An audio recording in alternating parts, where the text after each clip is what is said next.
But I can only deliver value to you if you choose to listen and if you choose to take what I'm saying seriously and actually implement it. Don't just watch this video and then step away and never think about it again. Take the information in, try it, put it to use, and watch yourself feel better and make more gains because of it. What is up? How's it going today? Man, I gotta tell you, it's deload week and I am looking forward to this because my body is beat up. Right now, at my age, 43, ever since I turned 40, I started deloading more often. I used to do it like every 8 to 12 weeks. Then I got a little more frequent, 6 to 8. And now I'm sitting at, I do every 4th week. So I hit 4 weeks hard. That coincides with GST macro cycles. Each macro cycle is 4 weeks. And then I take a deload week. Now my approach to deloading, I don't see a lot of other people doing this. And I don't really see why they don't, because it's a volume match approach. So what I do, and I'm going to talk about this more during the training chat today, but just in a quick nutshell here, what I do is I take my medium rep weights, I cut them in half, so roughly 50%, and then I hit the same amount of sets as normal, but I double my reps. So I'm essentially doing 20 rep sets with half the weight. And what happens there, one is cut in half, one is doubled, it comes back to 1, and it's a volume match approach. So I deload without losing any volume. I find that it's amazing for pumps. It gives me so many opportunities to practice perfect form, 20 opportunities per set. It helps me improve my mind-muscle connection. I get that burn that literally illustrates for my brain what muscles are working during my exercises, so I can just zone in, think about those proper muscles. And those are 3 benefits to this method of deloading. I really think there's more too. Just, it allows me to stay in the gym. I'm not taking time away from the gym. I'm hitting my normal training days and it feels great. And that's all I'm going to say about it right now. It just feels so good. It works so well. And it's logical. Volume matching. I'm trying to keep size. So volume matching, it makes the most sense to me. Now I got to tell you, I got something new in my hand here. I've got the Gorilla Mode energy drink. Now this is not a pre-workout, but I had to try this. I got to tell you, I like supporting Derek. I believe in Derek. He's shown me through his content that he's a very smart guy. He puts a lot of passion and thought into his videos, into his products. And, I support that. And even if this isn't something that I would normally buy, because I'm really not huge on energy drinks outside of pre-workout, and this really isn't a pre-workout, this is just a stimulant / focus product. But I saw it, I had some Amazon points, I got a discount, and I was like, man, I gotta try this. So Gorilla Mind energy drink, I keep wanting to say pre-workout, but energy drink, and I've got the exotic kiwi. I think it tastes great. I like the can. They always have good visual marketing, but I like the can, and it's just like this kind of candy kiwi flavor, which it definitely hits the spot for me. Again, I think it's cool. It's clear. There's no like artificial dyes and stuff like that. I kind of don't like having that in there because you don't really need it. But that's beside the point. I just wanted to show you this. I took this. I'm taking this in conjunction with about 3/4 scoop of the nitric stimulant-free pump supplement. So I am definitely planning on taking a visit to Pump City today. High reps all day long. Got the nitric in, and I think it's going to be a good day. So it's going to be press day. It's time to blow up the chest, shoulders, triceps, biceps. You know how it is. GST is always hitting that twice weekly training frequency. So let's go. Let's get into it. No more talk. You can tell I'm energized here. Let's get into it. I'll see you in a second. All you're going to see here is some really nice controlled reps. This is my core lift for the day, GST press day, 30-degree incline barbell press. This one, when you're doing a core lift in a GST deload week, you want to take your estimated 1 rep max, cut it roughly in half, and then you're going to hit 10 rep sets. So that's all I'm going to do on this, just 10 nice, smooth, controlled, and that's it. I swear I don't have a lisp. I don't know what just happened there, but that's what I'm doing.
All right, if you were counting, that was 12. You know, I did a little more because I was in it and I was feeling it, and that's okay. Pushing more reps than planned from time to time. Like I said, you know, in an earlier video, I know I said it. A couple extra reps ain't gonna hurt nobody, and that's the example that I just set right there. I'm probably gonna end up doing that for all these sets, to be honest. Let's just make this 3x12, get a little more volume in. So when you're in one of these days, long rest periods generally aren't necessary, especially for this lift, your core lift. 50% 1 rep max, 10 to 12 rep sets. You're not gonna need huge rest periods for it. So I'm taking 2 minutes. That's the bottom end of my recommended rest periods. My recommended rest period duration is 2 to 5 minutes, depending on the situation.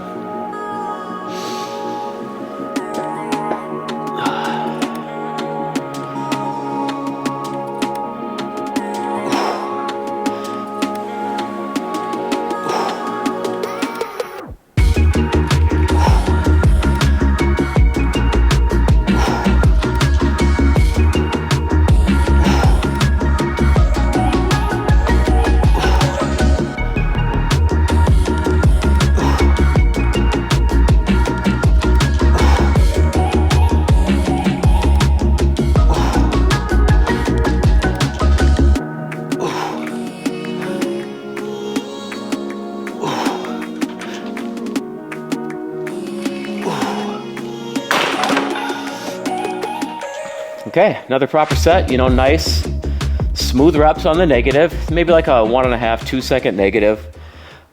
I can just not slow down my positives. I'm always lifting somewhat explosively. Guys, I hate slow reps on the positive. Like, it drives me nuts, and I've never done it. Whenever I've tried it, I hate it, so I don't do it. Even if I say slow and controlled, it's still gonna be that controlled but explosive positive. I'll take my time on the negative, but you're just not gonna see me do this slow, positive lifting. It's just not for me. I'm not saying it's something you should always avoid. It's just, you're not gonna see me doing it.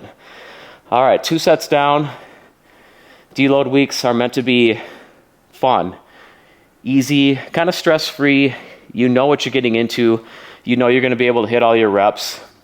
And you know, there's just something nice about that. You can casually stroll into the gym, do good work, improve form, improve mind-muscle connection, have a good time, just a nice time. Just kind of like just gym and chill. That's all you gotta do today. And you know that you're doing your body some real good too. So my hope with this angle, this overhead angle, is that you get a good vision of where I'm bringing the bar, and it's high on the chest. And I'm also hoping that you get a good vision of my pecs flexing together, you know, trying to create that midline cleavage. That's one of the main things that I'm thinking about when I'm trying to flex out my pecs as much as I can for each bench press rep here. So high bar position, right under the chin at the bottom of each rep, and then a nice pec chest flex, purposeful flex.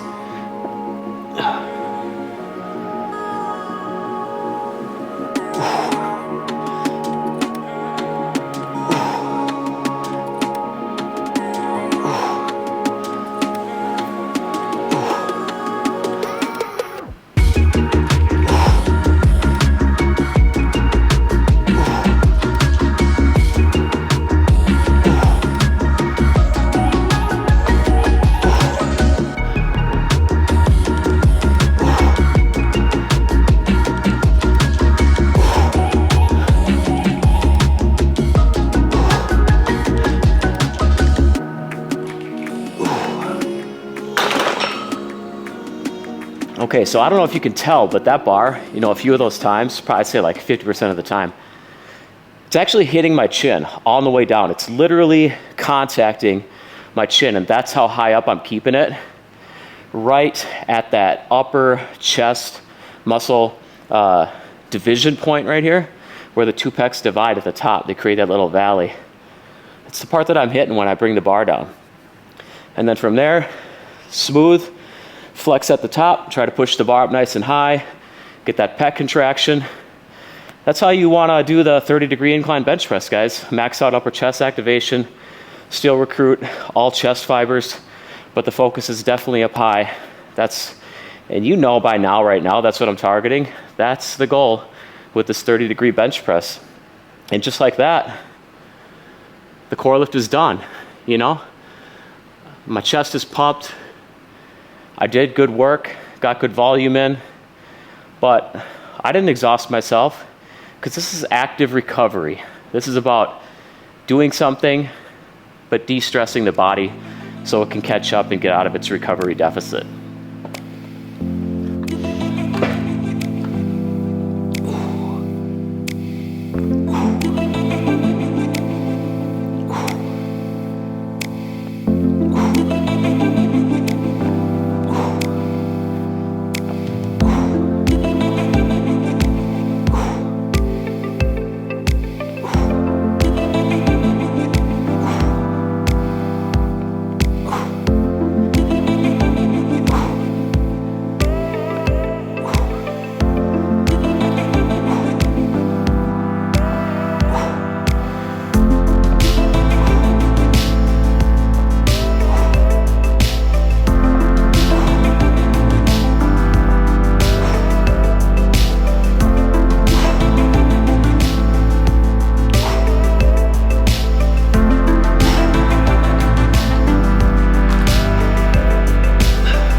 My goal with this angle is to allow you to really see what my chest is doing here and to see where the dumbbells tap. So I'm tapping outer chest right up in the armpit area at the bottom.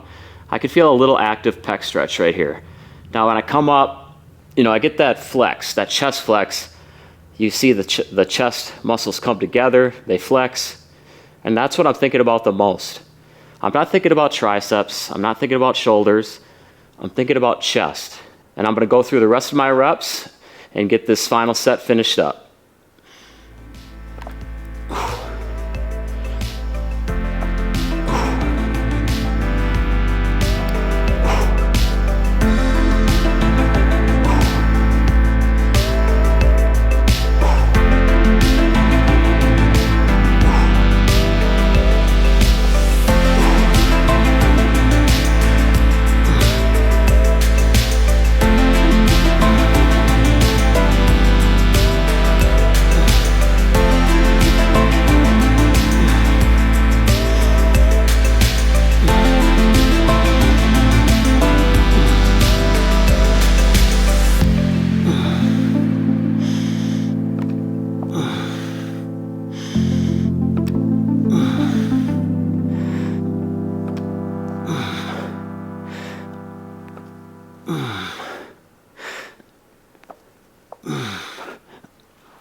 All right, my chest pump is out of control right now. 3 sets of 20 on the flat dumbbell press. Holy smokes.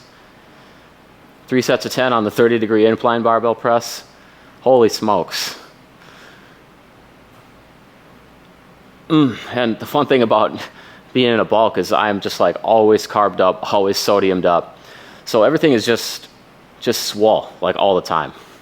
I mean, it's obviously excessive now when you're training, but that's one thing that's fun about it. You know, even just being like a few weeks in, you know, I am thicker, like I am fuller, just more bulked at all times. And that's just part of that bulking sensation that you gotta love, you know, you gotta love it. It's all part of it. And yeah, man, chest is just feeling so good right now. And I'm ready to move on to back, but I wanted to just sit with this pump for a little bit, talk to you, do a little training chat, and it's gonna be on deloading. So I am deloading right now. As you know, you've been watching the video. I deload after every macro cycle. So after every 4 weeks of busting my ass, my body is beat down. And to me, the term that I like to use is a recovery deficit. You're beating your body down. Maybe it's recovering 100% before the next session, but probably not, you know, especially with twice weekly frequency, especially with the way that GST just bombards your muscles with compounds and then finishes you up with isolations. And it does it in a hard way. It's always pushing you forward. So it does it with methods that are difficult, because my belief is that you should always be in a state of recovery if you're trying to grow and you're trying to make your maximum gains. Always be in that state of recovery. Always put trauma on your body and let your body recover. And while it's recovering from one training session, hit it with another for another muscle group or another group of muscles, and just keep that recovery process moving at all times. So you are always consuming nutrients, you are always growing and recovering, and that's what GST does. So you're gonna build up a recovery deficit when you're following that type of program. And you have to allow your body to dig out of that recovery deficit hole at times. So deloading, that's what deloading is all about. Now you know how I'm doing it. I'm cutting my medium rep weight in half, so my 10 rep weight in half, and I'm doubling my reps per set, keeping set count the same. So I half one factor, I double the other factor, and I volume match my normal workload as a result. This is the method that I would love to see you take when you're deloading. And you can't forget about deloading. If you do that, eventually you will hit an overtrained state if you're following a program that progressively overloads and pushes you forward. There's no question, like you will hit an overtrained state. You will become demotivated. You will lose strength. You will see a drop in your libido. You will lose your appetite. And things just, you know, they go south, they fall apart if you don't take deloading and the need for it and the recovery deficit seriously. Like, you have to take this stuff seriously, because whether you like it or not, it's all part of the game. It's all part of the long-term game. It's a 3D chess move that allows you to stay ahead of the competition. And the competition, in this case, is how much the weights beat you down. You know, it's not somebody else. It's you. It's the gym. Your competition is the gym and the iron that breaks you down. But you got to stay ahead of that competition. You got to keep deloading on your mind. You got to schedule it in. I wrote a full article on deloading, and I'm going to link you to it, because I have charts in there that are going to show you like where you're at, how often I recommend that you deload based on age, based on experience, because it is that important. You know, I dedicated a lot of time to this article, and I would love you to check it out. It's worth your time. It's valuable to you. Deloading is part of the long game, and there's no other way around it. One thing I'd really like to see from you after hearing this training chat and just sticking with me right here is I'd like to see you give me a comment. You know, give me a response. Tell me, do you deload? Do you schedule deloads? How do you deload? Because there are multiple methods out there. I'm talking about mine because it's mine, and this is my vlog. So, and it's what I believe in. It's what I think is actually best. Not just because it's mine, because I've thought about it. It makes sense to me. It's great for mental engagement. It keeps you in the gym. It volume matches, keeps the pressure on your body to continue growing through an active recovery period. And there's other benefits as well. Now, I have other vlogs this week, and I want to save some of this deload information for other training chats. So let me hold off for now. I'm going to get back to work. I'm going to get into my next exercise, supplement number 2. It's a pull. And then we're just going to keep this vlog rolling. So I really do hope you learned something new here. I'm trying to deliver value, and I think I'm doing that. But I can only deliver value to you if you choose to listen and if you choose to take what I'm saying seriously and actually implement it. Don't just watch this video and then step away and never think about it again. Take the information in, try it, put it to use, and watch yourself feel better and make more gains because of it. All right, I'm done. Pull time.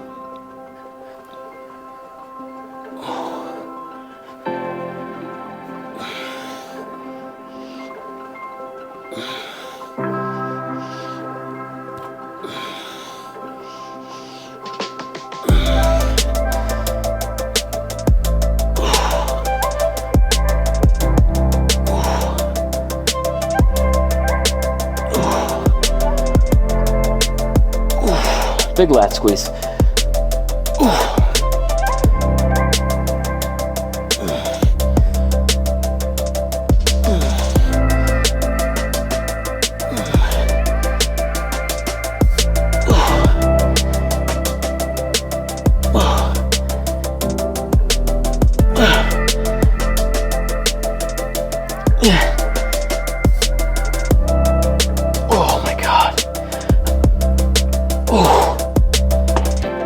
Heavy lat burn, holy.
So this will be a nice easy set. This is dumbbell overhead presses, as you saw a second ago. Low weight, roughly half of my working weight, medium rep working weight, 10 rep working weight. 20 reps, I'm gonna take these slow on the negative, controlled explosion on the positive, and I'm gonna get a really quality shoulder connection here.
set number 3.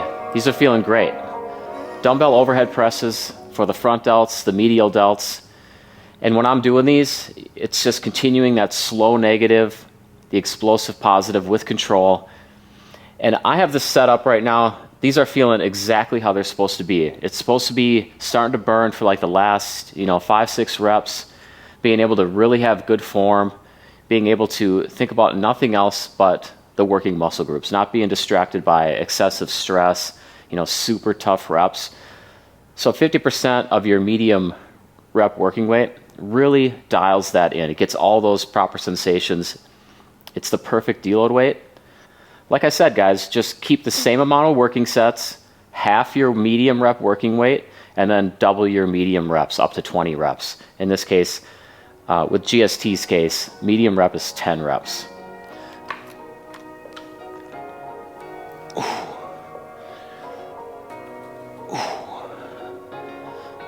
So you could see, I can easily handle this weight, but I'm still focused. You always want to focus when you're pushing any type of weight in the gym, because you can always focus on form. Even if you're going to move the weight, you can always focus on perfect form and always striving to improve that mind-muscle connection.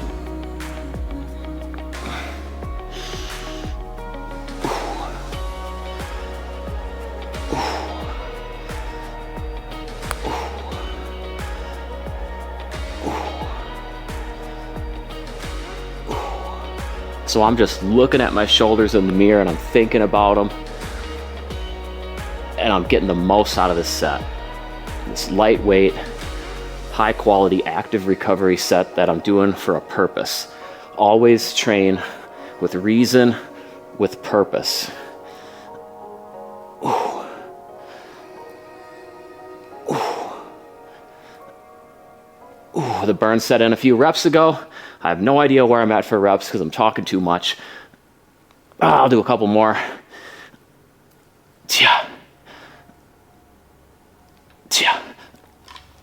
I think it's important here that I distinguish that I'm not getting to failure, and I'm staying far away from failure. When you're seeing the reps get a little bit tougher and when it looks like I'm struggling, it's because of burn. Like there's excessive burn in my working muscle groups. And that can just be hard to push through. And that's one of the things that high rep training provides as a benefit, is the ability for you to increase your pain tolerance. Gym training, hardcore gym training, it hurts. It's not this mild, light activity that you go through. Like, it's pain, it's difficult, it's hard. And one of the benefits of high rep training, which you're seeing here with deloading, maybe the weight's lighter, but it's still high rep, so it still delivers that burn, is one of the benefits is that you actively build up your pain tolerance, and that carries over to any time you're in pain in the gym due to muscle burn. You're going to get that on medium rep weeks, you're going to get that during high rep weeks, you're going to get that during 60%, 70% AMRAP sets, because those, Jesus Christ, Ladybug just just flew in and freaked me out. Where was I? Yeah, so you're going to get that burn on multiple occasions in the gym if you're training through all the rep ranges, which that's how I train. That's how I push everybody to train. All the rep ranges, all the benefits, all the fibers, you know how it goes. So pain tolerance, build it up, take advantage of the high rep benefit of building up pain tolerance. All right, man, that Ladybug threw me for a loop. Kind of embarrassing, but oh, there it is. There it is again. It's Ladybug season, it's Box Elder bug season. It is like stink bug season. It's bug season right now.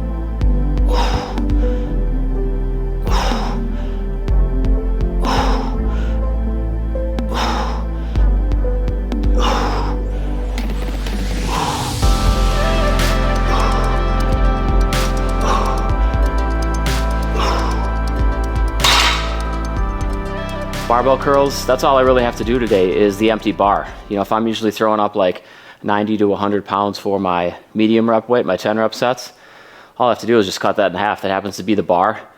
You know, you can easily get a huge pump and dial in that mind-muscle connection to your biceps with the empty bar.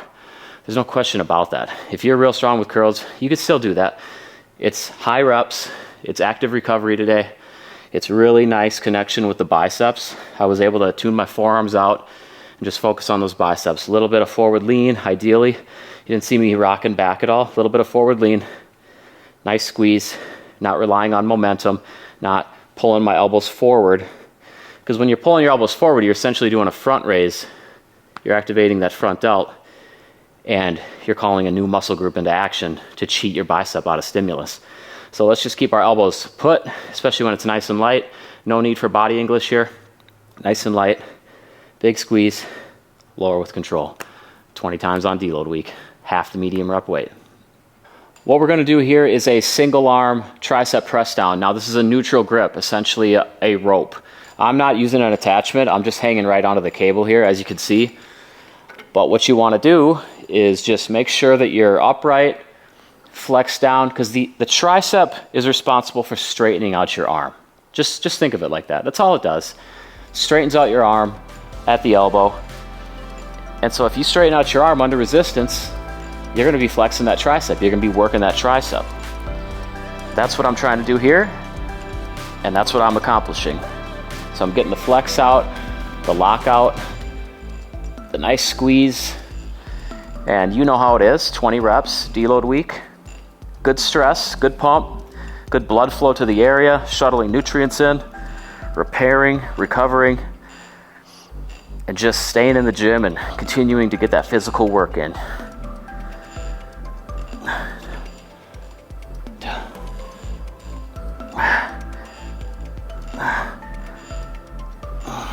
Once again, I have no idea where my rep count is because I was talking too much. It's gotta be good. Just based on feel, that had to have been good.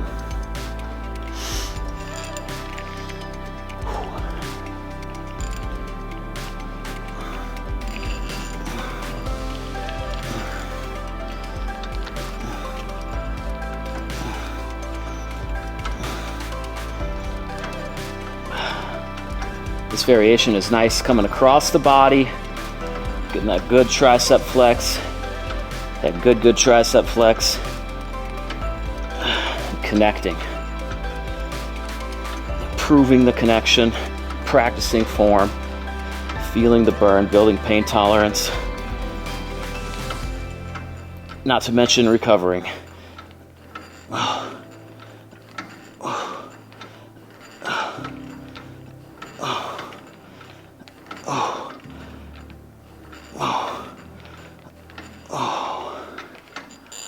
right, about 20 there.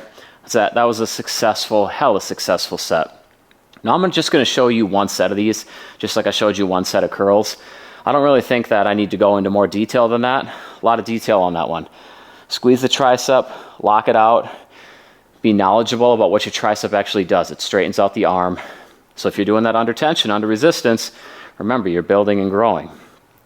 That's it. You know, I think it's time that I hit my shoulders and then get the outro done, say goodbye. So I finished up everything, got my 3 sets of curls in, 3 sets of single arm tricep press downs with a rope. I got some lateral flies in as well to hit those medial delts. And now it's time for me to check out. I gotta move on to the rest of my day. My wife and I have mentioned this before, just once. We run a candle company, Bella Vita Candles, and we just released our Christmas scents last night. We did a live trivia with our customers, and we got a ton of sales. So we have a ton of candle orders to prepare. After I eat, of course, that's my next step. I'm gonna be moving on to the next business, just continuing to get things done, continuing to live the life of the entrepreneur, you know. It's the life, you know, if you can do it, it's the life. It's a great time. Just gotta make sure that you manage your stress, because it can get out of control, as you know, any business owner will tell you. But yeah, I just wanted to just let you in on a little bit more than the gym, the candle side of things, my girl, stuff like that. So I'm gonna get in and eat, I know today I'm going to keep it very simple, very cheap. I'm going to have some hot and spicy chicken ramen, and I'm going to pair that with chicken, of course. I'll toss it in there to make the ramen a little more gourmet, a little more fancy, you know. But that's all. I hope you enjoyed the video. I hope I taught you some things about deloading. The deloading theme is going to continue for the rest of the week. So you're going to see 3 more workouts, high reps, low weight, just good quality active recovery. And I'll continue to talk about the deload periods as we go through this week. And of course, I mentioned my article, my deload article. I'm going to link to that right now. It'll be in the description of this video, but I'm going to also just throw a link probably right here. All right, I'll talk to you later. Bye-bye.